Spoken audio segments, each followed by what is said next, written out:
Hello everyone, welcome back to my channel.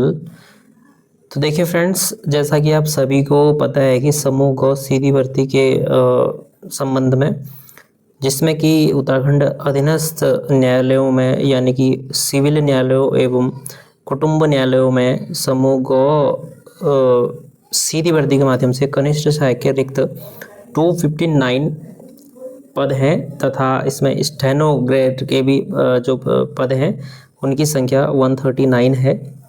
तो 259 पदों के सापेक्ष इसमें देखिए कनिष्ठ सहायक की परीक्षा होनी है 259 पदों पर, और 139 पर स्टेनोग्राफी की परीक्षा आयोजित होनी है। और इस परीक्षा का जो आवेदन है आपने कर लिया होगा, क्योंकि इसकी जो आवेदन की अंतिम तिथि थी 6 जुलाई 2026 थी। अब देखिए इसमें इसका जो परीक्षा है अभी जो डिसाइडेड है इसका ये यानी कि मान के चलिए 23 अगस्त 2026 प्रस्तावित तिथि और निर्धारित इसको मान के चलिए, तो यहाँ पर 20 यानी कि अगस्त स्टार्ट हो चुका है। तो इसके अकॉर्डिंग यानी कि आपके पास 22 या 23 डेज बचे हुए हैं अभी। तो इस बचे हुए समय पर आपको क्या सही स्ट्रेटजी होनी चाहिए, क्या सही रणनीति होनी चाहिए आपकी इस परीक्षा को लेकर, जिससे कि यह परीक्षा आपकी क्वालिफाई हो जाए। तो इसमें हम लोग देखेंगे इसमें डिटेल में। अब देखिए ठीक ठाक पदों की संख्या है, क्योंकि बार बार ये पद देखने को आपको नहीं मिलेंगे, तो एक अच्छा मौका है। तो इसके लिए आपको आपकी सटीक जो रणनीति है उसको सुनिश्चित करना अति आवश्यक है, क्योंकि इन 20-22 दिनों के अंतर्गत आपके पास काफ़ी ये समय है, आप इसको अच्छे से यूटिलाइज करते हुए चल सकते हैं। तो आइए इसमें जो इसका सिलेबस है तो उसके अकॉर्डिंग हम लोग देखेंगे इसमें क्या आपको क्या करना है इस बीच। तो फ्रेंड्स देखिए यह है इस परीक्षा का पाठ्यक्रम यानी कि सिलेबस की हम बात करेंगे ओवरऑल। तो सबसे पहले देखिएगा जूनियर असिस्टेंट एवं स्टेनोग्राफर के पद हेतु पाठ्यक्रम, यानी कि जो टोटल यहाँ पर 140 जो अंक है, 140 अंकों की यह परीक्षा है। इसमें काफ़ी डिफरेंट सिलेबस है। इस उत्तराखंड अधीनस्थ जो न्यायालय कुटुंब न्यायालय की बात कर रहे हैं हम लोग, क्योंकि अन्य परीक्षा जो है आपका यूकेडब्ल्यू से आपको पता है भली बात ही 100 अंकों की परीक्षा होती है, लेकिन यह काफ़ी यानी कि 140 अंकों की निर्धारित परीक्षा है। तो इसमें 2 पार्ट हैं यहाँ पर। भाग 1 है पहला, जिसमें कि सामान्य ज्ञान, जिसके अंतर्गत उत्तराखंड एवं शेष आपको देखने को मिल रहा है। तो इसमें जो पहला है फर्स्ट पार्ट में, पहला जो है इसमें सामान्य ज्ञान उत्तराखंड का, ठीक है, यानी कि ओवरऑल उत्तराखंड से रिलेटेड सारे प्रश्न होंगे।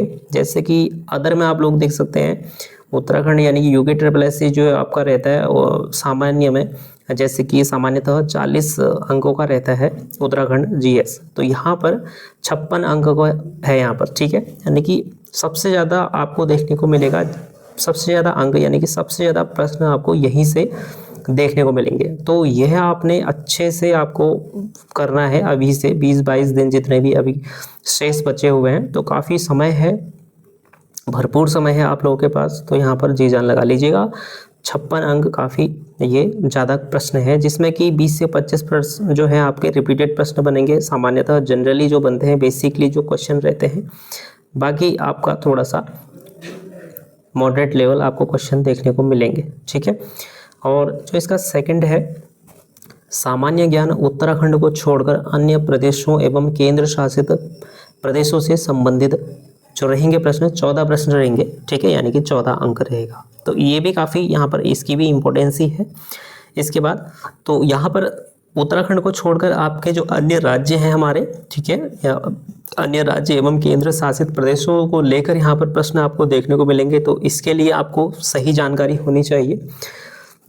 सभी राज्यों एवं केंद्र शासित प्रदेशों का जो सामान्यतः बेसिकली आपको यहाँ पर थोड़ा सा डाउट जरूर देखने को मिलेगा, इसमें से प्रश्न क्या बन सकता है, अभी इसको हम आगे डिस्कशन करेंगे, ठीक है। अब यहाँ पर इन दोनों को मिला के भाग 1 में आपको 70 अंक यहाँ पर देखने को मिल रहा है। तो यह भाग 1 में 70 क्वेश्चंस आपको देखने को मिल रहे हैं, यानी कि तो जिसमें सबसे ज़्यादा जो महत्वपूर्ण रहेगा आपका उत्तराखंड जीएस रहेगा, तो इसको आपने बहुत अच्छे से तैयार करना है। ठीक है, तो यहाँ पर आपको बहुत ज़्यादा समय देना है। अब देखिएगा भाग 2 है यहाँ पर।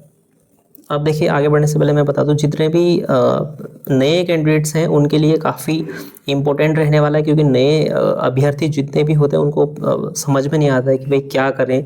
तो यह वीडियो मैं उन सभी साथियों के लिए ये एक इम्पोर्टेंट है यह वीडियो उन सभी के लिए, क्योंकि जितने भी पुराने अभ्यर्थी हैं उनको तो लगभग ठीक है, उनको पता है, आइडिया है। ठीक है, तो यहाँ पर देखिएगा आप दूसरा भाग 2 है सामान्य अध्ययन, यानी कि जीएस से रिलेटेड है पूरा।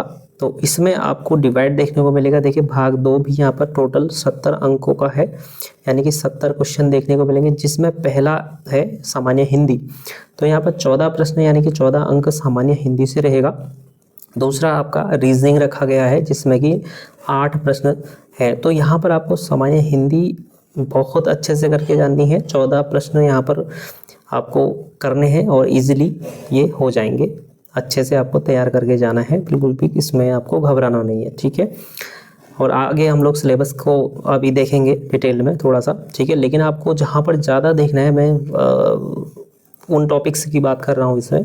तो जैसे कि हमने फर्स्ट भाग में देखा था, दोनों ही टॉपिक आपके लिए महत्वपूर्ण है, लेकिन सबसे ज़्यादा आपका उत्तराखंड जीएस रहने वाला है वहाँ से, जो कि 56 अंक वहाँ से आपको मिलेंगे। ठीक है, अब देखिएगा जो भाग 2 में सबसे पहला जो इम्पोर्टेंट है आपके लिए, जो आपको देखना है, रोज़ देखना है। ठीक है, तो सामान्य हिंदी आपको देखना है। दूसरा आपने रीजनिंग तैयार कर लेनी है। 8 के 8 प्रश्न आपके कहीं नहीं जाएंगे, तो पूरा आपको अच्छे से तैयार करके जाना है, हिंदी और रीजनिंग का पोर्शन। तीसरा पोर्शन भी इम्पोर्टेंट है बहुत ज़्यादा, 8 प्रश्न, क्योंकि आपने अगर यह प्रश्न तैयार कर लिए तो आपका ये सटीक वहाँ पर आपको सीधे अंक मिल जाएंगे। ठीक है, क्योंकि यहाँ पर आपको तैयार कैसे करना है, ये तीनों जो आपका है एक हिसाब से रीजनिंग को आपको तैयार करना ही है। ठीक है, चाहे आप प्रैक्टिस करें, चाहे आप रिपीटेड प्रश्न, आपको जो ओल्ड क्वेश्चंस पेपर है, पुराने प्रीवियस ईयर पेपर्स, वो देखना आप लोग। और सामान्य हिंदी में आपको क्या देखना है, ये भी लगभग रिवाइज्ड आपके जो प्रीवियस ईयर क्वेश्चंस है उनको ही देखना है। और कंप्यूटर पर जो आधारित है वो भी आपको प्रीवियस ईयर से ही देखना है सब कुछ। अब तीसरा फोर्थ जो है सामान्य इतिहास। ठीक है, अब इतिहास को लेकर कन्फ्यूजन जरूर रहेगा, क्योंकि आप प्राचीन पढ़ें या मध्य पढ़ें या फिर आधुनिक इतिहास पढ़ें। ठीक है, तो यहाँ पर आपको बहुत ज़्यादा यहाँ पर पैनिक लेने की ज़रूरत नहीं है, क्योंकि आप लोग अभी तक आपकी तैयारी लगभग ठीक ठाक चल रही होगी, क्योंकि 20 से 22 दिन में ही आपको सब कुछ कर लेंगे, ऐसा भी नहीं है। ठीक है, 20 से 22 दिन यह सिर्फ एक रिवाइज्ड मोड रहेगा, या फिर कुछ ऐसी चीज़ें, कुछ जो आपने नहीं देखा, जो छोटा है, वो आपको देखना है इस बीच में। बाकी आपने जनरली थोड़ा बहुत पढ़ा होगा, तो इस पे आपको ज़्यादा, अगर मैं देखूँ तो आधुनिक भारत पे आप लोग फोकस करिएगा, क्योंकि वहाँ से चांसेस ज़्यादा रहते हैं कि वहाँ से प्रश्न निकल के ज़्यादा बने। सामान्य भूगोल को लेकर, अब यहाँ पर भी सामान्य भूगोल में देखिएगा, आपको पता है इंडियन ज्योग्राफी है, वर्ल्ड ज्योग्राफी से रिलेटेड है, तो आपको इसको भी देखना है, लेकिन बहुत ज़्यादा पैनिक लेने की यहाँ पर आवश्यकता इसमें नहीं है। ठीक है, अर्थशास्त्र को लेकर भी आप लोगों ने ज़्यादा दिक्कत लेने की ज़रूरत नहीं, क्योंकि सामान्यतः बेसिक प्रश्न बनेंगे, तो इसके लिए भी आपको प्रीवियस ईयर पेपर्स देख के जाने हैं। ठीक है, सामान्य भूगोल के लिए भी और सामान्य अर्थशास्त्र के लिए भी प्रीवियस ईयर देख के जाइए आप लोग, और सामान्य इतिहास के लिए भी, इन तीनों के लिए प्रीवियस ईयर पेपर काफ़ी आपके लिए इंपॉर्टेंट रहेंगे। नेक्स्ट है सामान्य राजनीति शास्त्र, यानी कि पॉलिटी। ठीक है, पॉलिटिकल साइंस की बात हो रही है, पॉलिटी की बात हो रही है। 8 अंक ये भी बहुत महत्वपूर्ण है, तो आपको यह भी अच्छे से देख के जाना है। ठीक है, बाकी आपका जो करंट रहने वाला है, 8 प्रश्न यहाँ के सीधा बताया कि भाई 8 ही अंक यहाँ पर, यानी कि 8 क्वेश्चन बनेंगे, तो करंट का ये आपने अच्छे से करके जाना है। ठीक है, तो भाग 2 में फ्रेंड्स आपने सबसे ज़्यादा, आपको अगर इम्पोर्टेंस देनी है तो आपको सामान्य हिंदी को देनी है। दूसरा रीजनिंग को दे दीजिए। तीसरा आप लोग कंप्यूटर पर देख लीजिए, जो आपको रोज़ देखना है, डिटेल देखना है। और इसके बाद जो आपने देखना है वो आप लोग देखिएगा पॉलिटी और करंट अफेयर्स, इन 3 यहाँ से और 2 ये वाले, ये आपको डेली देखना है और अच्छे से इनको करना है। बाकी आप लोग ये प्रीवियस ईयर से काम चला सकते हैं, जो आपका हिस्ट्री है, ज्योग्राफी है, अर्थशास्त्र है। ठीक है, तो ओवरऑल यहाँ पर 70 अंक आपको देखने को मिल रहे हैं। अब सिलेबस की बात करेंगे तो सामान्य ज्ञान एवं सामान्य अध्ययन यानी कि विषय हिंदी है, तो वही है आपका यूके ट्रिपल एस सी का जनरली जो सिलेबस है आपका, सारी चीज़ें सारे टॉपिक्स आपको वही देखने को मिल रहे हैं, तो आपने वही चीज़ें तैयार करनी है, अलग से कुछ भी इसमें ऐड नहीं किया गया है, ठीक है, सब कुछ वही है, ठीक है। आप लोग अच्छे से देंगे तो सब कुछ वही है, दिखाई दे रहा है स्पष्ट। रीजनिंग के भी सारे टॉपिक्स फ्रेंड्स आपको वही देखने को मिल रहे हैं, सेम इट इज, ठीक है। तो अब नेक्स्ट, तो लगभग सेम सिलेबस वही है, सिलेबस में कोई चेंजेस नहीं है, कंप्यूटर पे देखें तो वही है, सेम रहने वाला है लगभग। इतिहास वही है आपका, ठीक है, सिलेबस वही, कोई बदलाव इसमें देखने को नहीं मिलेगा, ठीक है। तो आपको अच्छे से करना है, बचे हुए जितने भी 20 से 21 दिन जो बचे हैं, लगभग आपके पास 20 दिन कंप्लीट हैं अभी, तो जितना आपको बताया वो आप लोग, ये मेरा एक सजेशन है मेरी ओर से, है ना। तो इस तरह से आप लोग करेंगे तो जितना भी न्यू कैंडिडेट्स हैं उनके लिए तो काफ़ी ये इम्पोर्टेंट है वीडियो। तो फ्रेंड्स, बाकी आपके कोई डाउट्स या फिर जो भी आपके सुझाव हैं अपनी ओर से कमेंट्स ज़रूर कीजिएगा। बाकी मिलते हैं नेक्स्ट वीडियो में नेक्स्ट अपडेट के साथ बहुत जल्द, और वीडियो को लाइक करें, शेयर करिएगा। मिलते हैं नेक्स्ट वीडियो में, थैंक यू।